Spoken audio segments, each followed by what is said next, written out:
Las graves notas del órgano reverberaban por la catedral de la Almudena, mientras yo esperaba en el altar, con las manos temblorosas sobre la seda marfil de mi vestido de novia.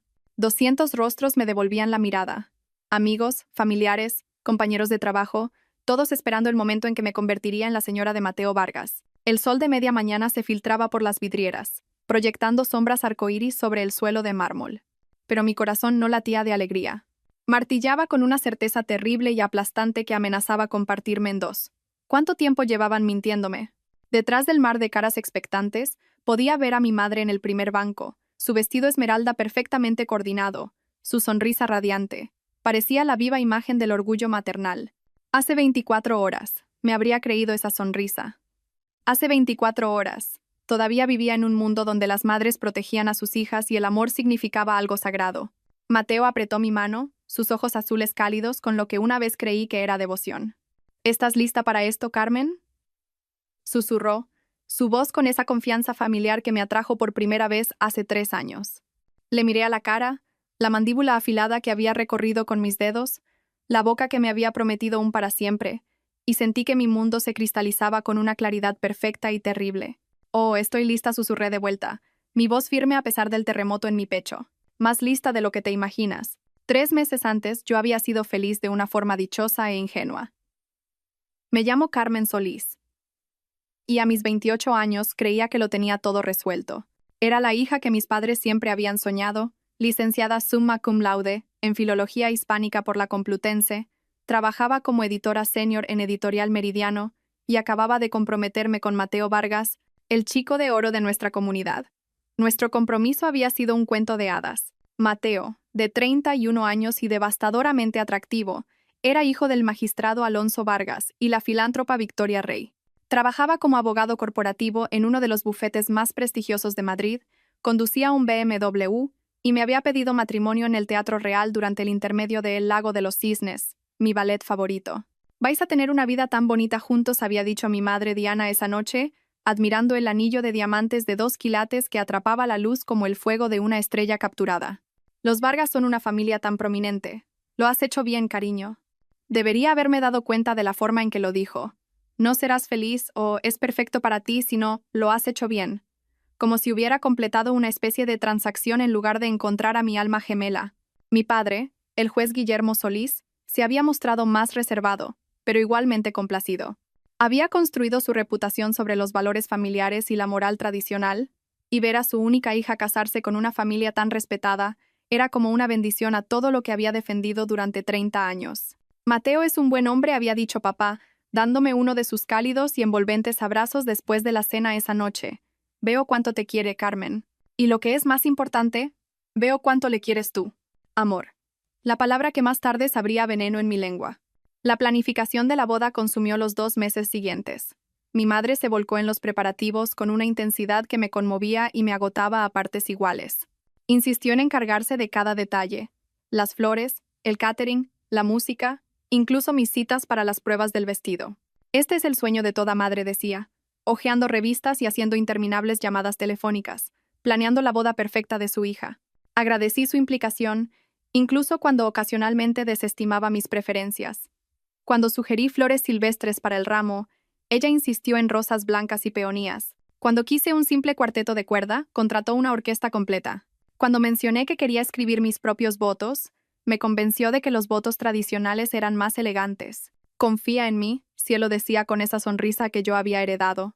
«Mamá sabe lo que es mejor». Mateo parecía divertido por nuestra dinámica familiar.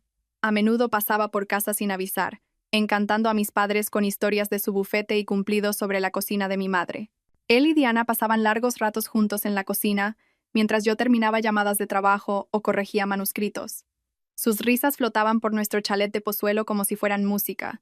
«Tu madre es extraordinaria», me dijo una tarde mientras paseábamos por el Parque del Retiro, el mismo sendero donde me había pedido que fuera su novia por primera vez. «Está tan dedicada a asegurarse de que todo sea perfecto para nosotros». «Siempre ha sido así», respondí, apretando su mano. Cuando era pequeña, pasaba semanas preparando mis fiestas de cumpleaños. Cada detalle tenía que ser impecable. Y siempre lo eran, estoy seguro. Dejó de caminar y se giró para mirarme, sus manos enmarcando mi rostro. «Igual que tú eres perfecta. Debería haberme preguntado por qué pasaba tanto tiempo hablando de mi madre. Debería haber cuestionado la forma en que sus ojos se detenían en ella cuando se reía. O cómo siempre parecía saber exactamente qué vino traer que la haría iluminarse de placer. Estaba tan enamorada, y el amor, estaba empezando a aprender, nos vuelve espectacularmente ciegos. La primera grieta apareció 3 semanas antes de la boda. Había pasado por casa de mis padres después del trabajo para ultimar la distribución de las mesas, con los brazos llenos de tarjetas de confirmación y el maletín del portátil pesado con manuscritos. La casa estaba inusualmente silenciosa cuando entré por la puerta principal. Mamá, papá, llamé, dejando mis cosas en el recibidor. En la cocina, cariño, llegó la voz de mi madre. Pero había algo diferente en ella, entrecortada, casi azorada.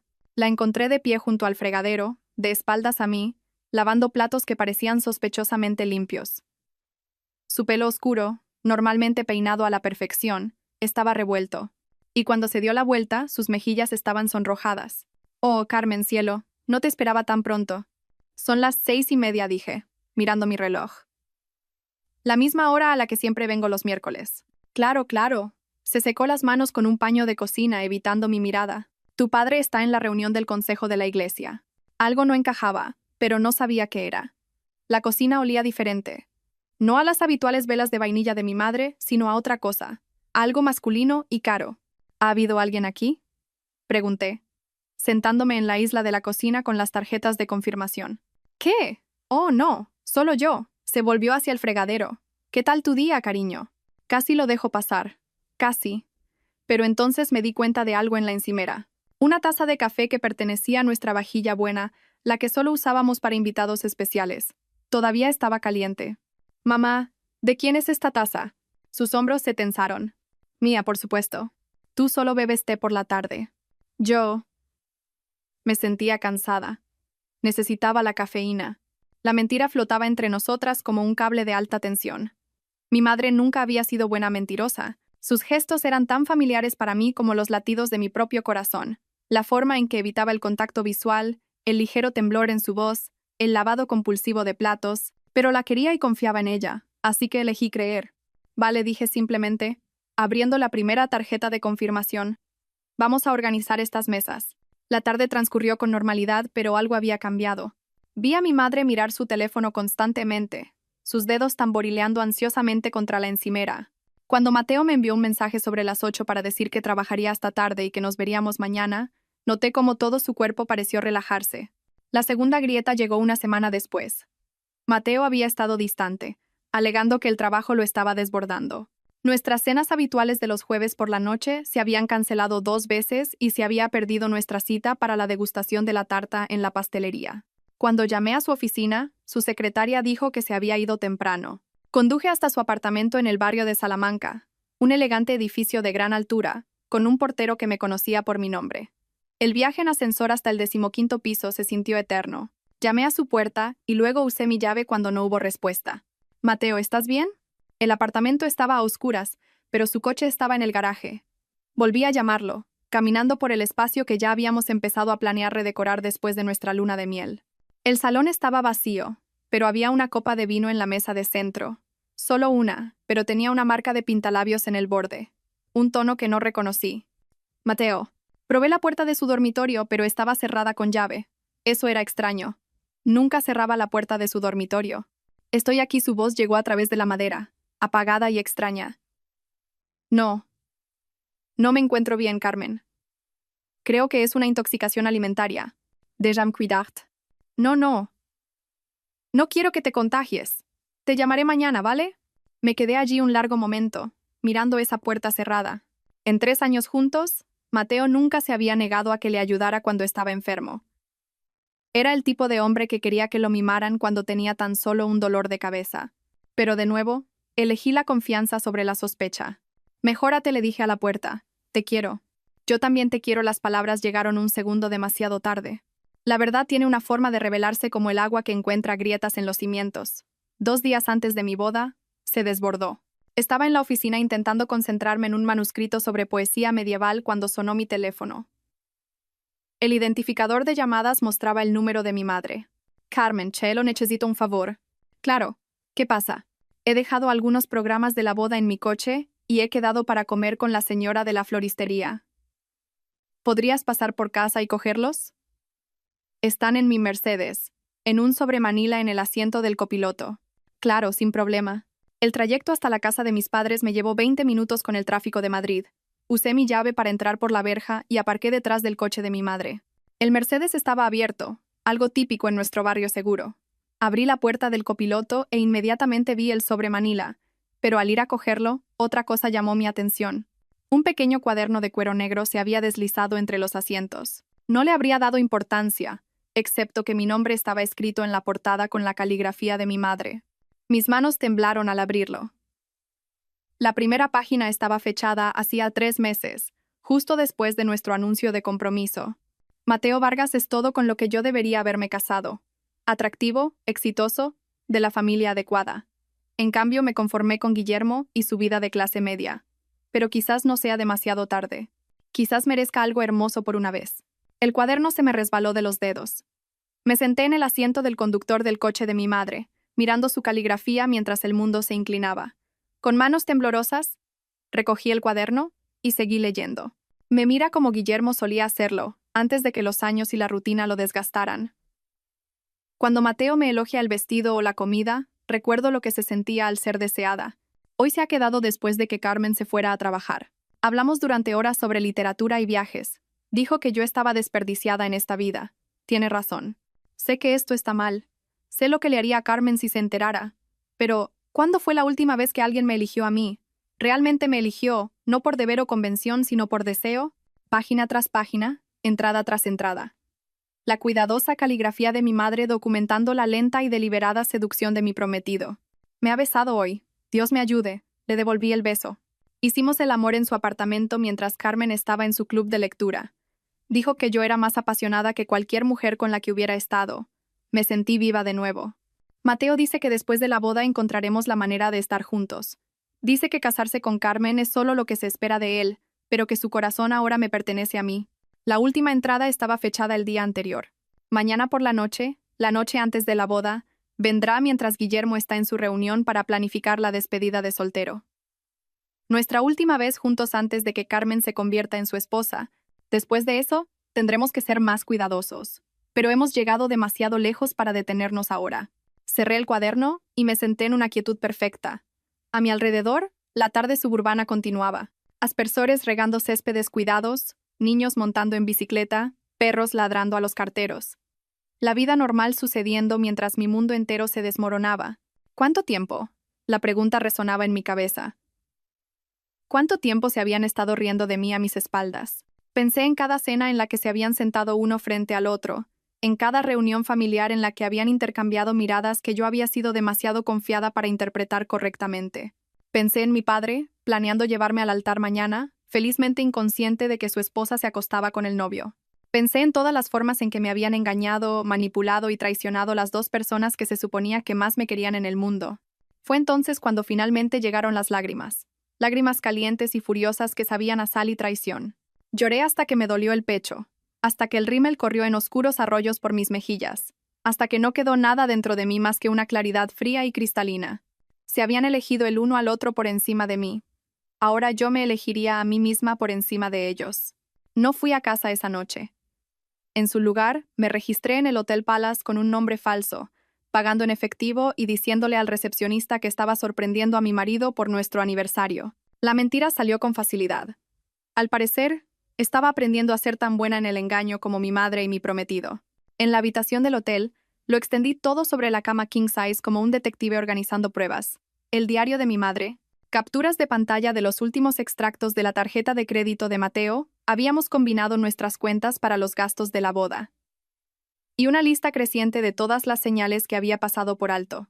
El olor a colonia cara en la cocina de mis padres. El pintalabios en la copa de vino en el apartamento de Mateo. Su repentina experiencia en el vino favorito de mi madre.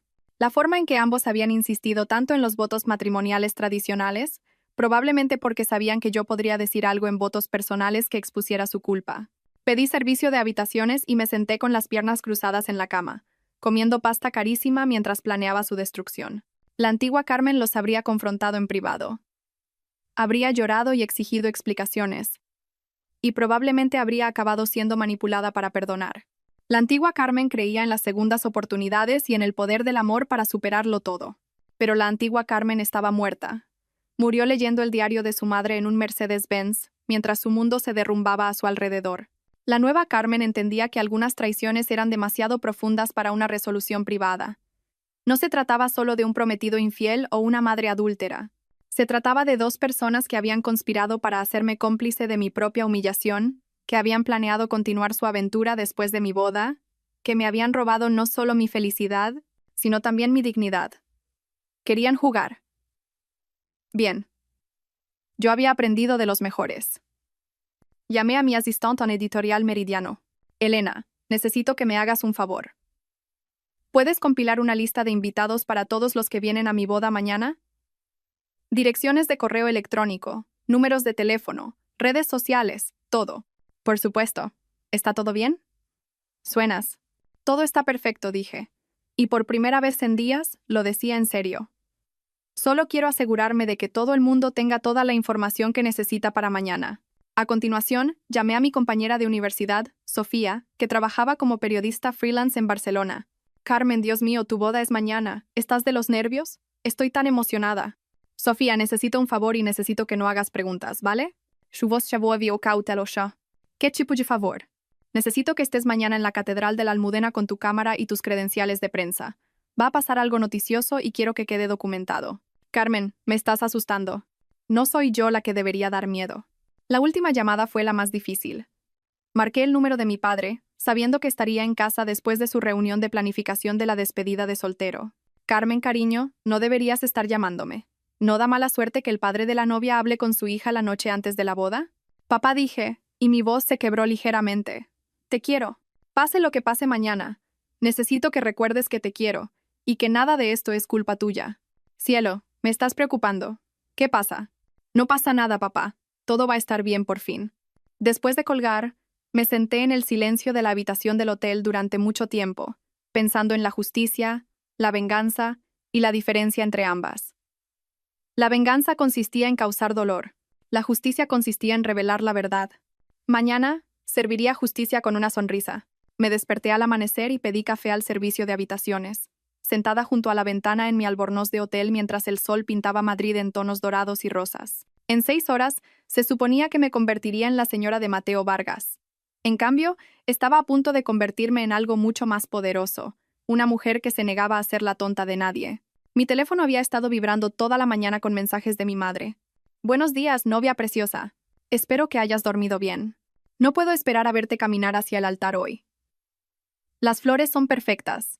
Los músicos se están instalando y he confirmado con el fotógrafo. Todo está exactamente como debería ser. Te quiero mucho, cariño. Hoy va a ser el día más hermoso de tu vida. Cada mensaje se sentía como un cuchillo envuelto en seda. A las 9, me di una larga ducha, dejando que el agua caliente lavara los últimos vestigios de la mujer que solía ser. Cuando salí, me miré en el espejo del baño. Me miré de verdad, quizás por primera vez en meses. Mi pelo oscuro, tan parecido al de mi madre. Mis ojos azules, heredados de mi padre. Mi cara, que siempre habían llamado bonita pero nunca extraordinaria. Hoy sería extraordinaria. Conduje lentamente hacia la catedral, tomando el camino largo por el centro de Madrid. La mañana era fresca y clara, un día de boda perfecto. La catedral de la Almudena lucía magnífica bajo la luz de la mañana, sus agujas góticas alcanzando el cielo como una oración hecha piedra. Los coches ya estaban llegando, invitados tempraneros, proveedores, familiares preparándose para lo que pensaban que sería una celebración. Aparqué en el aparcamiento detrás de la catedral y me senté un momento, observando a gente que conocía de toda mi vida moverse en los preparativos de mi día especial. La señora de la floristería, el señor Rodríguez, que había sido nuestro vecino durante 20 años. Los amigos de la Facultad de Derecho de Mateo, riendo y ajustándose las corbatas.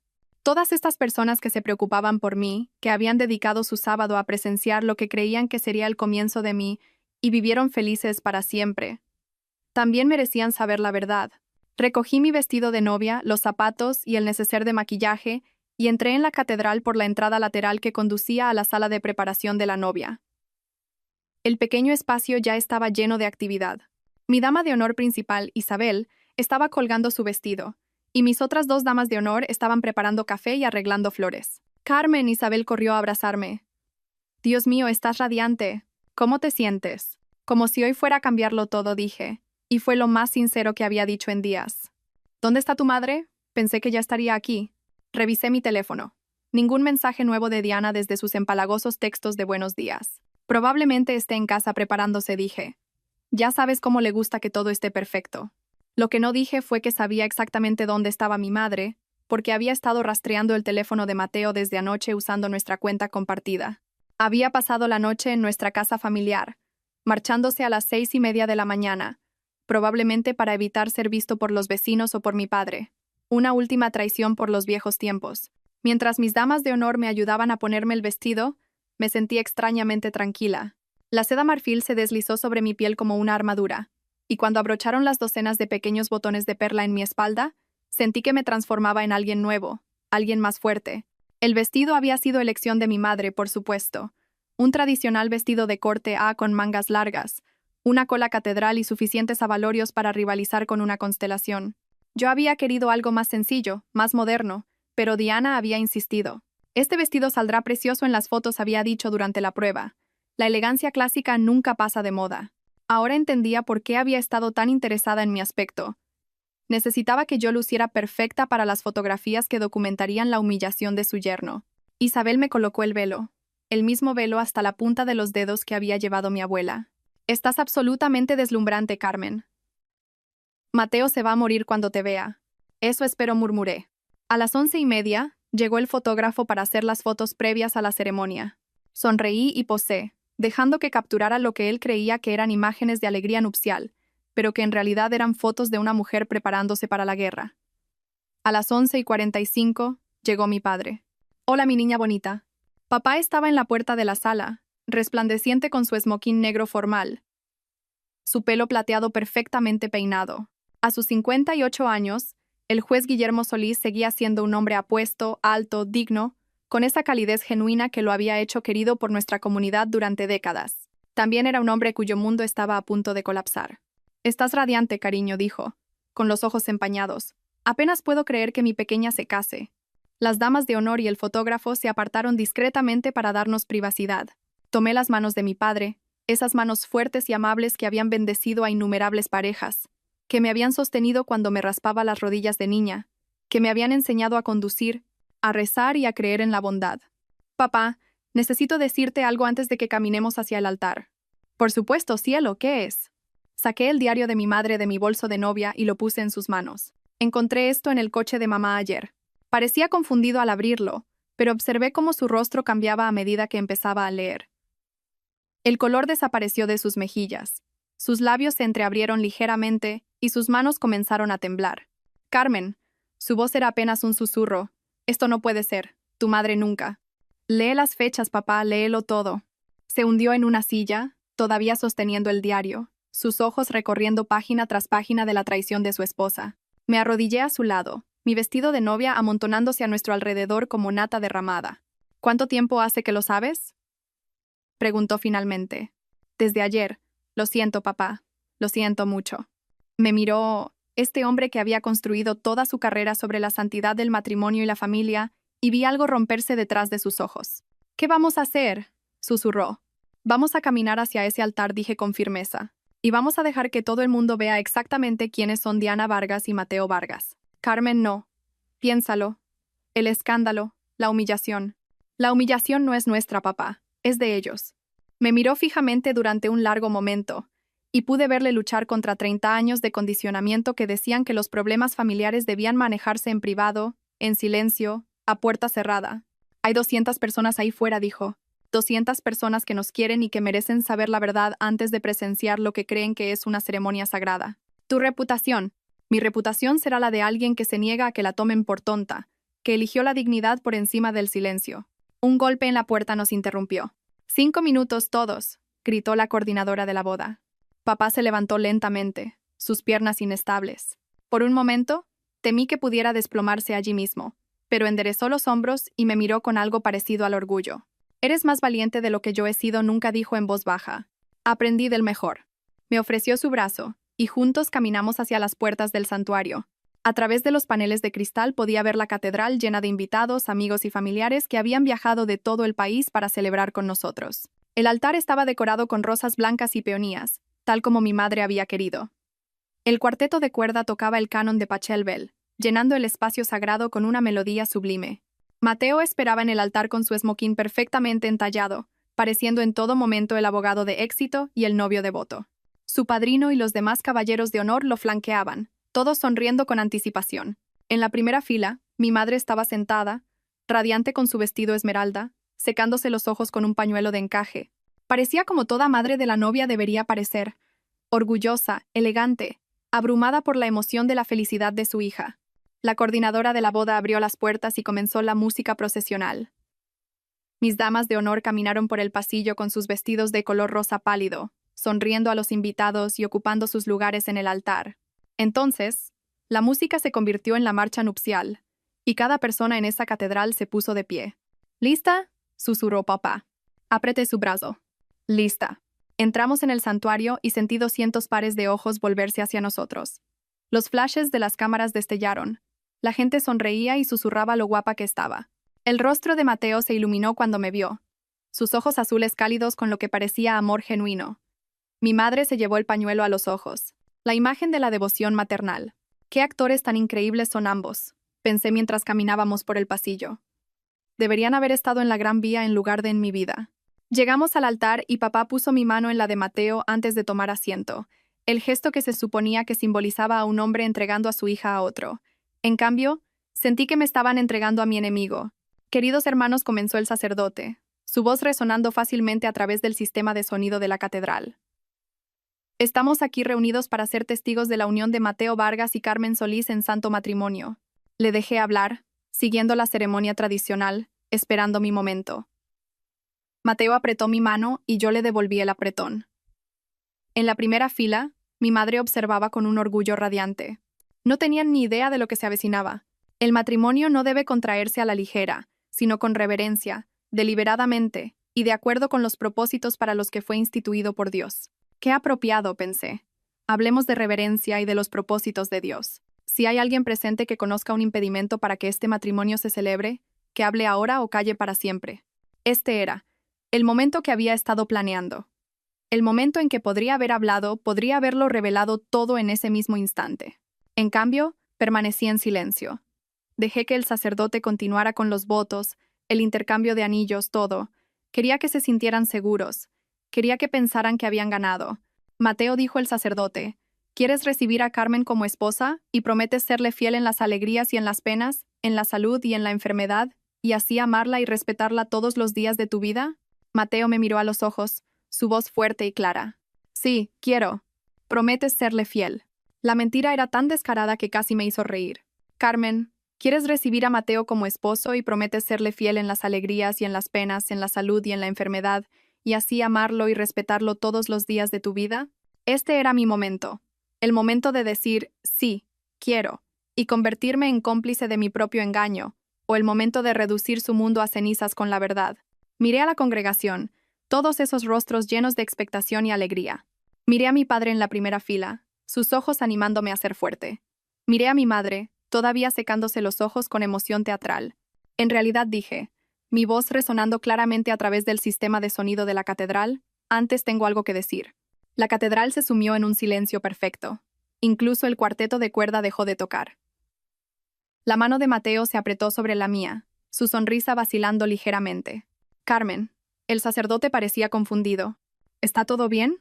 Todo está perfecto, dije, volviéndome para encarar a la congregación. 200 rostros me devolvían la mirada, la confusión reemplazando la celebración en sus expresiones. Me acabo de dar cuenta de que antes de hacer la promesa más grande de mi vida, probablemente debería ser completamente honesta sobre todo. El agarre de Mateo en mi mano era ahora casi doloroso. Carmen, ¿qué estás haciendo? Me solté la mano y me aparté ligeramente de él, más cerca del micrófono. En la primera fila, mi madre se había quedado muy quieta, su pañuelo olvidado en su regazo. Quiero agradecer a todos por estar aquí hoy, comencé, mi voz firme y clara. Significa todo para mí que hayáis dedicado vuestro tiempo a presenciar lo que pensabais que sería el comienzo de mí, y vivieron felices para siempre. Los murmullos comenzaron a ondular por la congregación. Pude ver a Sofía en la parte de atrás, su cámara discretamente posicionada. Pero he aprendido recientemente que los finales felices se construyen sobre la verdad, no sobre hermosas mentiras. Y hay algo que todos necesitáis saber antes de que esta ceremonia continúe. Carmen. Mateo intentó agarrarme, pero me aparté más. Ayer descubrí que mi prometido y mi madre han estado teniendo una aventura. Las palabras golpearon la catedral como una bomba. Los jadeos resonaron en las paredes de piedra. Alguien dejó caer su programa. En la primera fila, vi cómo el color desaparecía del rostro del magistrado Vargas mientras miraba a su hijo. Encontré el diario de mi madre detallando su relación. Continué, mi voz fortaleciéndose con cada palabra. 3 meses de reuniones secretas, mentiras y traiciones. 3 meses de ellos riéndose de lo fácil que era engañarme. Mi madre se levantó bruscamente, con el rostro enrojecido. Carmen, para con estas tonterías. Siéntate, Diana. La orden tajante vino de mi padre, que también se había levantado de su asiento. Su voz llevaba la autoridad de 30 años de judicatura, y mi madre se hundió de nuevo en su banco como si la hubieran golpeado. Mateo intentaba frenéticamente salvar la situación. Todos, por favor, ha habido algún tipo de malentendido. ¿Es un malentendido que pasaras la noche anterior en casa de mis padres? Pregunté lo suficientemente alto para que todos lo oyeran. Mientras mi padre estaba en su reunión, planeando tu despedida de soltero, la catedral estalló en susurros y jadeos de sorpresa. El rostro de Mateo se puso blanco. ¿Es un malentendido que hayas estado usando nuestra tarjeta de crédito conjunta para comprarle vinos caros a mi madre? Vinos que ella mencionó específicamente que le encantaban en las entradas de su diario sobre vuestra aventura. El magistrado Vargas estaba ahora de pie, mirando a su hijo con horror e ira. Mateo, dime que esto no es verdad. Mateo miró a su alrededor en la catedral, desesperado, viendo su reputación, su carrera, su vida entera desmoronarse en tiempo real. Yo, puedo explicarlo. Oh, por favor, explícalo, dije, mi voz goteando una falsa dulzura. Explícaselo a tu padre, a tus compañeros, a todos los que creían que eras un hombre de honor, cómo sedujiste a la madre de tu prometida. Explica cómo planeabas casarte conmigo mientras continuabas tu aventura con ella. El silencio era ensordecedor. Cada persona en esa catedral miraba a Mateo, esperando su explicación, y él no tenía nada. Ni argumentos de abogado hábiles, ni desvíos encantadores, solo la verdad finalmente expuesta en toda su fealdad. En la primera fila, mi madre lloraba. No las delicadas lágrimas de una madre orgullosa, sino los sollozos duros y feos de una mujer cuya vida acababa de implosionar. Carmen, logró decir. Por favor, no lo entiendes. Entiendo perfectamente, dije, volviéndome hacia ella. Entiendo que decidiste que la felicidad de tu hija era un precio justo a pagar por sentirte deseada de nuevo. Entiendo que miraste a mi prometido y decidiste que te lo merecías más que yo. Eso no es. Nunca quise. Nunca quisiste que te pillaran. La verdad de aquello quedó suspendida en el aire como humo. Mi madre se desplomó de nuevo en su asiento. Su vestido esmeralda ahora parecía llamativo y desesperado en lugar de elegante. Miré de nuevo a la congregación. Familiares, amigos, compañeros, gente que me había visto crecer. Sus rostros mostraban de todo, desde conmoción hasta simpatía y rabia. Pero ninguno de ellos me miró con lástima. Eso era importante. Me negaba a que me tuvieran lástima. Quiero que todos sepáis que esto no es por venganza, continué. Esto es por la verdad. Se trata de negarse a construir una vida sobre las mentiras de otros. Y se trata de elegirme a mí misma por encima de las personas que se eligieron entre sí por encima de mí. Comencé a caminar por el pasillo, mi cola catedral barriendo detrás de mí como el manto de una reina. Al pasar por la primera fila, me detuve frente a mi padre. Papá, siento que tuvieras que enterarte de esta manera, pero no siento que te hayas enterado. Él asintió, las lágrimas corrían por su rostro, pero sus ojos estaban llenos de orgullo. Te quiero, cariño. Hiciste lo correcto. Besé su frente, saboreando la sal y la pena, y luego continué por el pasillo. Detrás de mí, el caos estaba estallando. Mateo intentaba explicarse a su furioso padre mientras los invitados se levantaban, susurraban y señalaban. Mi madre sollozaba entre sus manos mientras la señora de la floristería la miraba con un disgusto manifiesto. Pero yo no miré atrás. Salí por esas puertas de la catedral con la cabeza bien alta, mi vestido de novia fluyendo detrás de mí como un río de seda marfil. El aparcamiento detrás de la catedral de la Almudena fue mi santuario. Me quedé junto a mi coche, respirando el aire fresco de octubre, sintiéndome más ligera de lo que me había sentido en meses. Los sonidos del caos desde el interior de la catedral se filtraban a través de las pesadas puertas de madera, voces alteradas, llantos, el raspado de sillas mientras la gente se levantaba, Se movía e intentaba procesar lo que acababa de presenciar. Mi teléfono ya estaba vibrando con llamadas y mensajes, pero los ignoré todos excepto uno. Sofía. Joder, Carmen. Joder, de verdad. ¿Acabas de? ¿Lo tienes todo? Cada segundo. Mi editor se va a volver loco cuando vea esta grabación. Esto va a estar en todas partes esta noche. Bien. ¿Estás bien? Quiero decir, ¿de verdad estás bien? Consideré la pregunta, allí de pie con mi vestido de novia en un aparcamiento vacío, habiendo acabado de destruir 2 vidas, y posiblemente mi propia reputación. Estoy perfecta, dije. Y lo decía en serio. En una hora, la historia se extendía como la pólvora por nuestros círculos sociales. En 3 horas, estaba en los sitios web de noticias locales. En 6 horas, Boda Venganza era tendencia en las redes sociales mientras la gente compartía el video de Sofía y diseccionaba cada momento de mi confrontación en la catedral. Las reacciones fueron todo lo que había esperado y más. El magistrado Vargas emitió un comunicado a través de su bufete anunciando que su hijo se tomaba una baja indefinida para tratar asuntos personales. Traducción. La carrera de Mateo estaba acabada. Ningún bufete en Madrid lo tocaría después de esto. Victoria Rey, la madre de Mateo, me envió una carta escrita a mano que llegó por mensajero esa misma tarde. Querida Carmen, no puedo empezar a expresar mi horror por el comportamiento de mi hijo ni mi admiración por tu valentía hoy. Merecías mucho más que esta traición. Por favor, sabe que siempre tendrás mi respeto y mi apoyo. Con mi más profundo pesar, Victoria. Los miembros de la comunidad se unieron en torno a mi padre de una manera que me hizo llorar. Para el domingo por la noche, más de 100 personas habían llamado o pasado por casa para expresar su apoyo y su asco por lo que le habían hecho a nuestra familia. Pero la respuesta más satisfactoria vino del círculo social de mi madre. Las mujeres a las que había pasado años intentando impresionar con su matrimonio perfecto y su hija perfecta. En 24 horas, le habían pedido discretamente que renunciara a su puesto en 3 juntas benéficas diferentes. Sus invitaciones para comer se agotaron. Su teléfono dejó de sonar. Diana, que había construido su identidad en ser la esposa perfecta del juez, de repente se encontró siendo el tema de conversaciones susurradas y miradas de asombro dondequiera que iba. Intentó llamarme docenas de veces. Dejé que cada llamada fuera al buzón de voz. 3 días después de mi no boda, me senté en el despacho de mi padre, viéndolo meter en cajas 30 años de libros de derecho y notas de sentencias. No tienes que dimitir, dish por Dios décima vez. Sí, tengo que hacerlo. Su voz era cansada pero resuelta. No puedo predicar sobre la santidad del matrimonio cuando mi propia esposa se burló de él. La comunidad merece algo mejor. Papá había envejecido años en las últimas 72 horas. Las líneas alrededor de sus ojos eran más profundas, sus hombros más encorvados, pero también había algo pacífico en él. Como un hombre que había estado cargando un peso, que no sabía que estaba allí, hasta que finalmente se lo quitaron. ¿Qué harás? Me han ofrecido un puesto en un pequeño juzgado en un pueblo de Asturias. Juez interino mientras buscan a alguien permanente. Me dará tiempo para averiguar qué viene después. ¿Y mamá? Su rostro se endureció. Tu madre ha tomado sus decisiones. Puede vivir con las consecuencias. A través de la ventana, pude ver a Diana metiendo maletas en su coche. Se mudaba con su hermana a Sevilla, el único miembro de la familia que todavía le hablaba. ¿Has hablado con ella? Una vez, para decirle que había solicitado el divorcio. La palabra quedó suspendida en el aire entre nosotros. Divorcio. En nuestra familia, esa palabra había sido impensable. Mis padres habían estado casados durante 31 años. Habían construido sus vidas enteras en torno a la idea de hasta que la muerte nos separe. Lo siento, papá. No lo sientas. Me salvaste de vivir una mentira. Cerró otra caja con cinta adhesiva, sus movimientos cuidadosos y deliberados. Habría ido a mi tumba sin saber nunca con quién estaba realmente casado. Un golpe en la puerta principal nos interrumpió.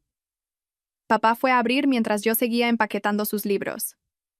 Pude oír voces bajas en el pasillo, luego pasos acercándose al despacho. Carmen, papá apareció en la puerta con el magistrado Vargas detrás de él.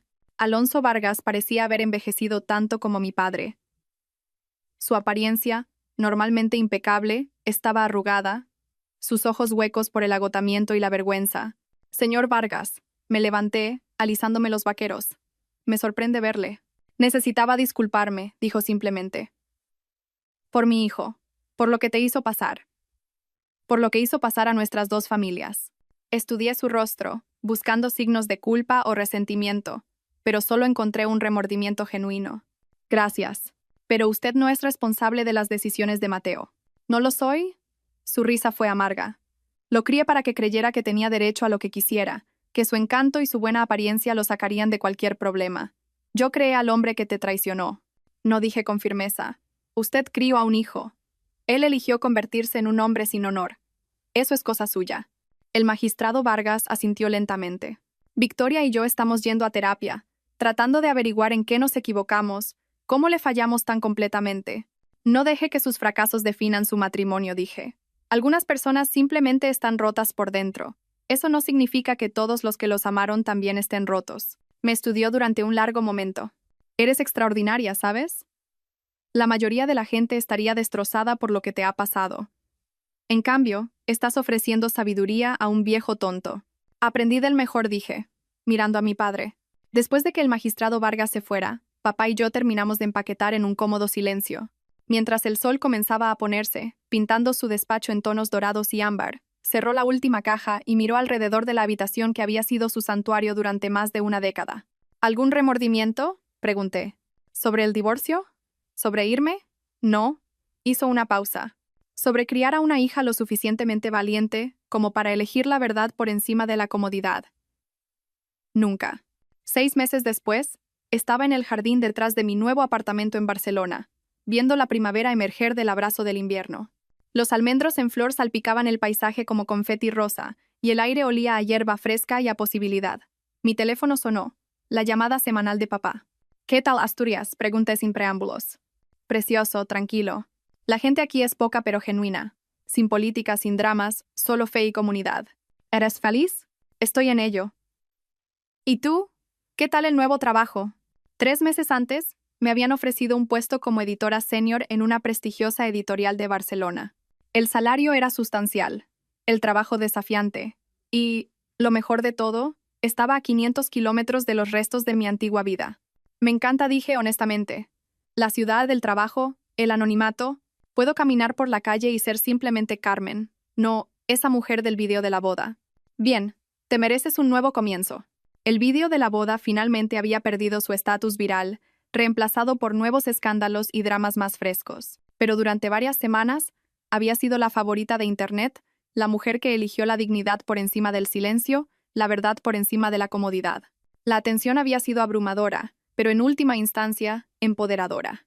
Había recibido miles de mensajes de mujeres compartiendo sus propias historias de traición y agradeciéndome por mostrarles que era posible elegirse a sí mismas. ¿Has sabido de ella?, preguntó papá, como hacía cada semana. Y no lo había hecho. Diana había intentado contactarme a través de intermediarios. Mi tía, viejos amigos de la familia, incluso mi antiguo jefe. Pero había dejado claro que no tenía nada que decirle. Algunas traiciones eran demasiado profundas para el perdón, al menos no el tipo de perdón barato que finge que no ha pasado nada. Quizás algún día podría tener una conversación con mi madre, pero no hoy. Todavía no. ¿Y Mateo? Su abogado contactó al mío el mes pasado. Al parecer está en terapia y quiere enmendar las cosas. Me reí, pero ya no había amargura en ello. Le dije a mi abogado que le informara de que la mejor enmienda que podía hacer era dejarme en paz para siempre. Después de que terminó la llamada, me senté en mi jardín con una taza de café y mi último manuscrito, las memorias de una mujer que había reconstruido su vida después de descubrir la aventura de 20 años de su marido. Los paralelismos con mi propia historia no se me escapaban, pero había aprendido a encontrar fuerza en las historias de supervivencia de otras personas en lugar de dolor en sus traiciones. El timbre de mi puerta sonó, interrumpiendo mi lectura. No esperaba a nadie, pero cuando abrí, encontré a un repartidor sosteniendo un enorme ramo de flores silvestres, del tipo que había querido para mi ramo de novia en lugar de la elección de mi madre de rosas y peonías. La tarjeta era simple. Por elegirte a ti misma, de alguien que lo entiende, una amiga. Sin firma, sin remitente, pero no lo necesitaba. Durante los últimos meses, había conectado con docenas de mujeres que habían encontrado el coraje para dejar relaciones tóxicas, para decir la verdad al poder, para elegir su propia felicidad por encima de la comodidad de los demás. Éramos una hermandad de supervivientes y nos cuidábamos mutuamente. Coloqué las flores silvestres en un jarrón y las puse en la mesa de mi cocina, donde su belleza natural iluminó toda la habitación. Luego volví a mi jardín, a mi manuscrito, a la vida que estaba construyendo, una elección deliberada a la vez. Un año después, estaba en el podio del gran salón del Hotel Palace, mirando a cientos de rostros, escritoras, editoras y lectoras, que se habían reunido para la Conferencia Nacional de Literatura Femenina. La placa delante de mí decía, Carmen Solís, ponente principal. El poder de la voz auténtica. Hace un año comencé. Mi voz resonando fácilmente a través del sistema de sonido. Me encontraba en un altar frente a 200 personas y tomé una decisión que lo cambió todo. No la decisión que todos esperaban que tomara, sino la decisión que honraba quién soy realmente.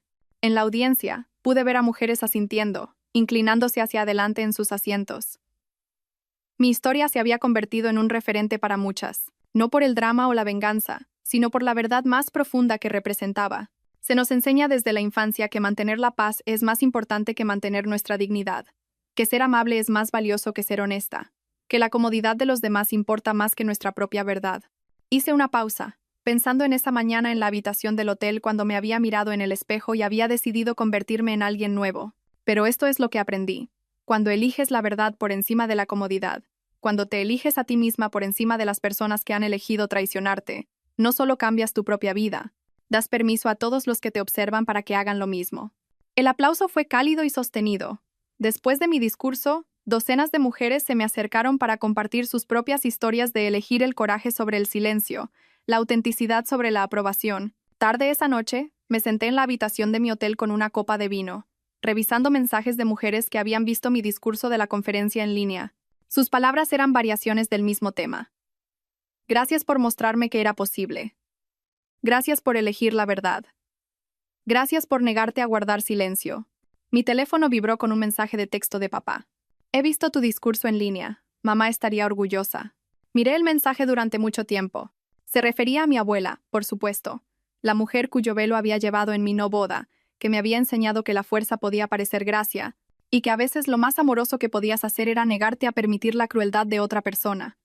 Pero una parte de mí se preguntaba si también se refería a Diana, si en algún lugar de Sevilla, viviendo con las consecuencias de sus elecciones, mi madre había visto a su hija hablar sobre el coraje y había sentido algo parecido al orgullo mezclado con su arrepentimiento. Probablemente nunca lo sabría, y estaba bien con eso. Fuera de la ventana de mi hotel, Barcelona brillaba como diamantes esparcidos sobre terciopelo negro. En algún lugar de ese laberinto de luces había millones de personas tomando decisiones, algunas valientes, otras cobardes, algunas que lo cambiarían todo. Alcé mi copa de vino en un brindis silencioso por todas ellas, pero especialmente por las que se elegirían a sí mismas cuando el mundo les dijera que eligieran el silencio. Las que dirían la verdad cuando mentir sería más fácil. Las que se alejarían de hermosas prisiones disfrazadas de y vivieron felices para siempre. Por las que eligen la libertad, pensé. Incluso cuando la libertad parece estar sola en un altar, diciendo la verdad a gente que preferiría creer la mentira. Terminé mi vino, cerré mi portátil y me preparé para dormir. Mañana, volvería a mi vida en Barcelona, a mi trabajo, a mi apartamento, a mi jardín de flores silvestres. La vida que había construido no sobre los cimientos de otra persona, sino sobre mi propia verdad inquebrantable. Y si eso no era un y vivieron felices para siempre, era algo aún mejor, un comienzo que me pertenecía por completo. A veces, la mayor venganza no es la destrucción, sino la liberación. A veces, lo más poderoso que una mujer puede hacer es elegirse a sí misma cuando todos los demás esperan que elija el silencio. Y a veces, el mejor y vivieron felices para siempre no es el que planeaste, sino el que creas cuando finalmente aprendes a valorar tu propia verdad por encima de la comodidad de los demás.